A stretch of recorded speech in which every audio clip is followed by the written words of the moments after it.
the main thing I've been playing. This game originally came out in 2014, actually, right? It's 2015. 2015, and that was Rocket League. So yeah. And it was a really unusual price. It was something like £11 and 13 pence or something. It was like, £10. It was weird. Anyway, it really does feel just as good as I remember it from playing at friends' houses in 2015 when they bought it on PlayStation 4. So it actually runs and looks really good. So for the uninitiated, I'm sure most people know, but what is Rocket League, Bally? Rocket League is football. I should say soccer with cars, and everyone. I've told a number of people, like including like Caroline. Oh yeah, there's this game coming out called Rocket League. I'm so excited for it. And she's like, all right, what is it? I'm like, it's football with cars, and she was like, that sounds awful. It does, doesn't it? As a pitch, it just sounds really horrendous. Exactly, and I remember Daniel Dwyer with his documentary, right, and he talked to the team behind it. I've forgotten their name already. Psyonix is the Psyonix. So Psyonix was sort of selling what Rocket League was to, I believe, like the press teams at Sony when they were doing their whole like free-to-play launch and stuff. And they sold it as like, it's soccer with cars. And they were like, what's the big deal? But it works. Like, it just works. And I'm loving it so far. I say it runs well. I should say that occasionally on certain stages the resolution will drop considerably, and that's for stages where there's like maybe a lot of like snow effects or rain, or there's only a handful of stages where I've noticed it drop considerably. And the great thing is that the frame rate by and large almost always like stays constant, which really makes a difference. It might look a bit grainy at times, but honestly, with a game where action is so important, like Rocket League, we're talking about a sports game, you really want that frame rate to hold up, and it does, to my experience. They made the right choice, essentially. Like, they could have made it look pretty and made it, be more comparable to the PS4 version, but they scaled it down, and they were like, okay, it may be a bit pixely here, but it's going to be smooth as butter the whole way through. And honestly, when you're playing a game like that, you really don't focus on the texture quality or like how good the car looks versus the other car, because it's so fast paced, and because you're focused on playing the game, the frame rate is the thing that matters the most. And so they definitely made the right choice there. Definitely. And so I've been playing the game as well, because we actually received a review copy courtesy of Psyonix, so thanks to them for providing that. Unfortunately, Bally, you were so eager to play this game that you bought it on release date, and we didn't get the copy in until a couple of days later. So I was like, oh, Bally, we got a copy, I can't give it to you because you already bought it, so I guess I'll play the game now, which has been interesting. But then we both had it, and we've played some online, and it's been a really good time. Yeah, so I was someone who was more skeptical about Rocket League because I'm someone who's like not a massive football fan. I used to be back in the day, but it's just not really been my thing. And I'm also terrible at driving games, just awful, and can't move a car. It's just this game is made for you, MBZ. Right, to save my life, essentially. So jumping into Rocket League was a very interesting experience, because there are a few aspects of it that I think are very accommodating to people, and I think the major one that stuck out to me is the camera system and how that works. Essentially, because the ball is just bounding around so fast and it's very bouncy and there's a lot of physics going on in the game, it's hard to keep track of. And so they implemented a system where if you press the X button, your camera essentially locks to where the ball is. So no matter where you are, wherever you're driving on the arena, you're always in control of, or where the ball is. So you can come at it from different angles, and you can attack it when you need to, and you can like boost into it.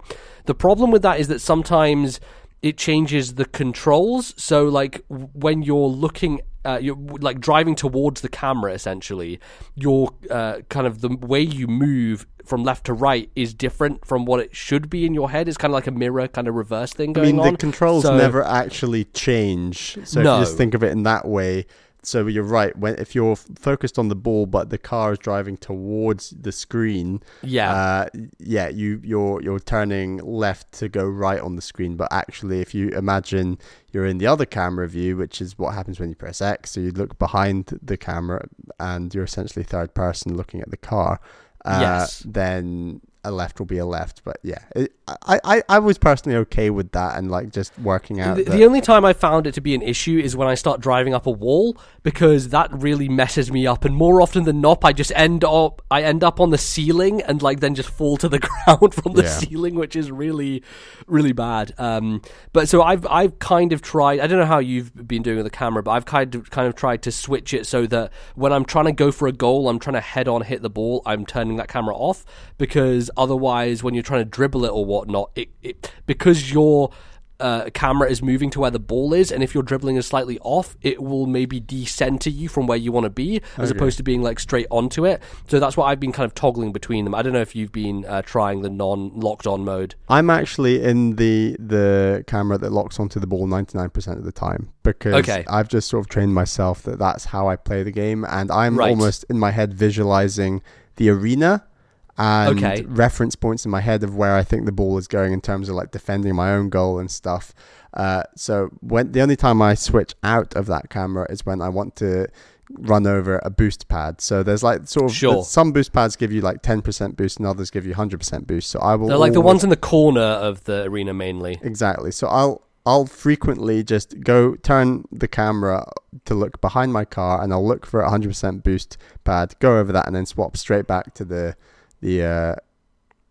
ball tracking camera. So yeah, and that just sort of works the best for me. So yeah, it runs really well. I think that I did try out the other modes. So I'm like, they're non-soccer modes. So there's one game it's essentially kind of seasonal stuff like the ice hockey, but instead of what Overwatch does, which is to do those for like a limited period of time and then take them away, they kind of just kept them in the game, just added them and left them there, which is cool. And the one thing I really want to mention, which is so important to the health of this game, particularly on Switch, is the fact that they allow the cross-platform play. And what that does is it means it opens you up to the entire PC and Xbox audience of Rocket League players. And so you have a huge pool. I was on last night and it was like 120,000 people online. And that just wouldn't be the case if it was just drawing from Switch players alone.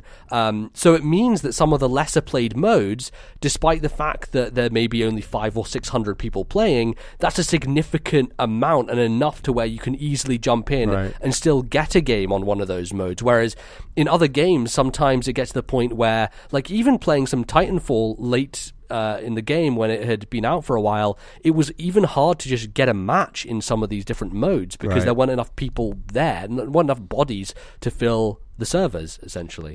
So I tried all these other modes. So you've got drop shot, which is, it's kind of hard to explain, but essentially it's really weird. It's essentially like half the arena is yours and half is theirs. It's a bit like volleyball in a sense, where breaking tiles on the floor and then trying to get it through the broken tiles. Yeah, the ball breaks tiles on the floor and then the ball wants to go through the tiles, and that's how you score a goal. It's a bit strange.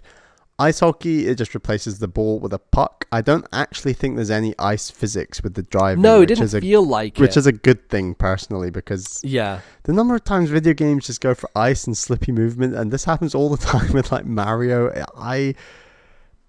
It was fun the first time maybe, but like we're so far down the line of ice effects in video games, I'm just so tired of it now, I think. Sure. So I'm glad it doesn't have that. Basketball, which is you essentially have baskets, which are very strange because the ball will reflect off them, but the cars can drive through them. And the whole court, well, it's not a stadium, it's a court, is very, very small. I really didn't enjoy either of these modes. I think maybe I could potentially get into them, but it just doesn't feel anything like as much fun as soccer. Oh wow, what a surprise. Vanilla boy number one only likes the vanilla game. Well, yeah, and no, but here's where I differ from being called vanilla, because vanilla in this game is 3-on-3. And I've played quite a lot of 3v3 versus Caroline, and it's fun, and she actually beats me fairly often 3-on-3. But the thing is, I way prefer 2-on-2 because I just have so much more control over the match. Whereas I feel like I can... Right, and you also have much more opportunity to interact with the ball yourself when there are fewer players on the field. I feel like I can play really well 3-on-3 and still lose, like, many times. And sometimes I can have a really rubbish game 3-on-3 and win. And I'm like, this isn't fair. I should be winning when I play well and losing when I play badly. And I feel like the more, so you can also go 4 versus 4, which I tried a couple, and that's just horrible. Personally, I don't. Seems like much chaos. It's a bit chaotic. So yeah, 2v2, you can really, and I think the computer intelligence, especially I play normally on pro, so rookie's the basic, and then pro is the next one up, and then the next 2 tiers are pretty insane, and I've not really gone there yet, but the pro setting, if you hang back, the computer will go towards the ball, and likewise, if you go to the ball, the computer will hang back, which is like a really nice system. So me and Caroline played a ton on like 2v2, and I really enjoyed that, and I feel like I'm really getting better, and overall it's just a great experience. Like, this is now my go-to sort of online Switch experience to just, you know, tune in, have a game.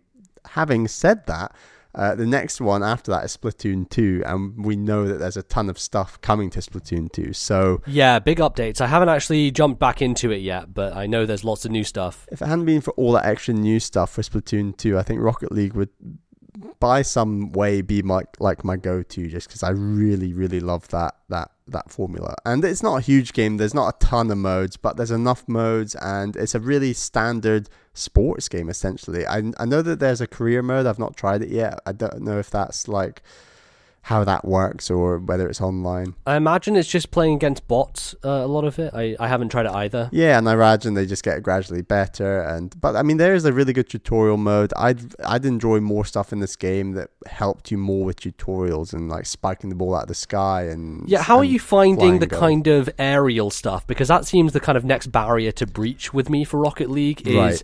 I've got my head around like the basics, I know what I'm doing, but like jumping into the air, then using your boost to kind of hover, like stay in the air and control the ball aerially seems like something. When I look at this game, I clearly see the line between being okay at the game and being very good at the game. Oh yeah, I've played with some insanely good people online, and they are just the game doesn't take place on the ground anymore. It's just purely in the sky, and I did not have an enjoyable experience whatsoever playing them online because I was just completely out of the game. I am getting better at spiking out the sky, and the thing with spiking out the sky is there doesn't really need to be control in the sense. Everyone thinks that like, oh, you gotta angle it and then you spike it just at this angle. Essentially, spiking it out, as long as you're making contact with the ball, nothing else matters, and it's all about the control of getting to make that contact, because all you're doing is spiking it out the sky to put the ball into the goal scoring zone essentially, and the opposition's end of the pitch where you can score a goal. So I'm getting so much better at boosting through the sky and getting that early touch on the ball. It gets the ball up at the opposition end and I can create a goal. I think that there have been a number of times where I've done it defensively, and then you're massively out of position because you're having to boost through the sky in order to do this. So you end up turning around, driving all the way back to your own goal to defend, and often I've been late and conceded a goal, and that's not good. So I think it is something that you only want to do when you're really going, you're really going for it. You're not defending as hard or something. So I'm getting better at it. And it does feel like a smooth learning curve where I'm getting better. I'm going to enjoy the game more and more, and I'll be able to challenge more challenging players more and more online, I think. So yeah. Have you tried the competitive mode at all? Because I think that's the next kind of thing to go to if you want to improve yourself probably. For online matches. Yeah. I think that's the one I tried where I met all those crazy guys. Right, that's probably why. Yeah, it was crazy. And anyway, the stuff like the Samus car, the Mario and Luigi cars, they look great. Some really cool things in there. Cool. Like customization is fun. I've because you can basically have different presets for your customization. So I made one that I called the Flaming Pigeon, which is like a car with flame decals on it and just a pigeon's head on top, like really stupid stuff. And yeah, so the thing where it comes to progression is a little weird because there are kind of loot boxes in this game, and it seems like the only way to open them is to pay for keys to open. And so sometimes you unlock those after matches. The one thing which makes it not too bad is no matter what happens in a match, after every match, you'll get something. Like you'll unlock a thing, whether it be a trail or a goal explosion or a skin, just something that helps you add to the customization of your car. And that's nice. It means that you're not getting frustrated when you lose, because honestly, like, the points reward between winning and losing is pretty small. Like, you get 750 for a loss and 1,000 for a win. Right. And I think you may get bonuses dependent on how you score in the match, like how many points you get. It's an interesting system where it's like based on saves and like shots on goal and stuff.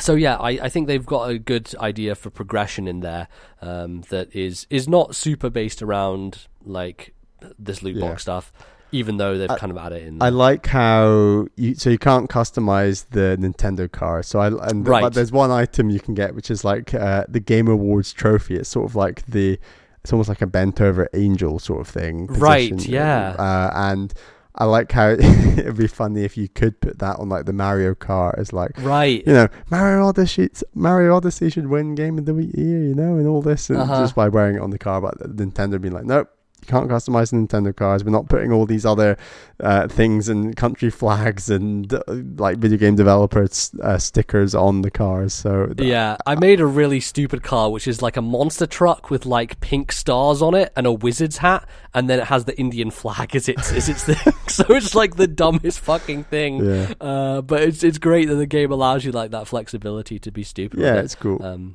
And it's all, I enjoyed that. It's all aesthetic. It's none of it affects your cars, which is good. The one thing I find a little hard to figure out is like the bulk and size of the car and how much that affects you. How do they keep the hitboxes the same? Exactly. Right, I agree. yeah. I have no idea. Because I was playing with the monster truck and it did feel slightly different from the car I was playing with before. Like because you have the streamlinedness of the Samus car, and so the monster truck does feel a bit different. Okay.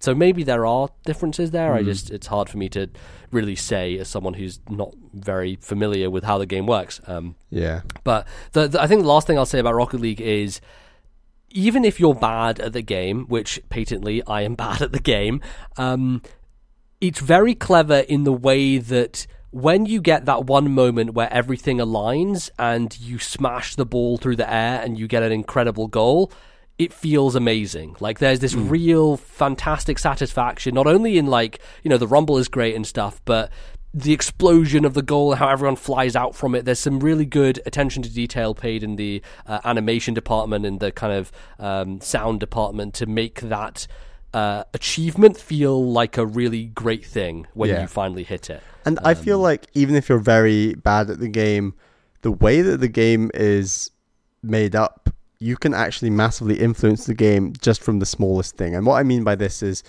the way that the corners, for example, are aligned. A lot of the time, the ball will run around the side, run around the corner, and then it'll just roll in front of the goal.